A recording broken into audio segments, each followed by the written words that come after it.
પાદરા તાલુકાના મહુવડ ચોકડી ખાતે વિદ્યાર્થીઓ દ્વારા બસ રોકી આંદોલન કરવામાં આવ્યું હતું। બસની અવરજવર અને વિદ્યાર્થીઓને પડતી મુશ્કેલીઓને લઈને વિદ્યાર્થીઓએ રસ્તા પર બસો રોકી વિરોધ નોંધાવ્યો હતો। ઘટનાને પગલે સ્થળ પર લોકોની ભીડ એકત્ર થઈ હતી।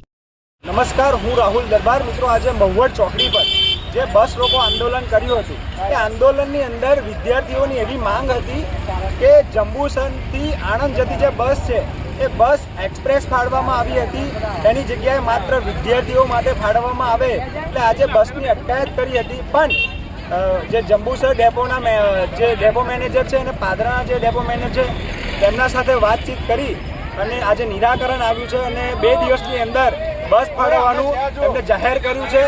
સૌ સાથી મિત્રોએ સહકાર આપ્યો બદલ તેમનો ખૂબ ખૂબ આભાર અને સૌ વિદ્યાર્થી મિત્રોને પણ કહેવા માગું છું કે એકતા શક્તિ એ જ મહત્વની શક્તિ છે અને આપણે સૌ ભેગા મળીએ તો કંઈ પણ કામ થઈ શકે છે।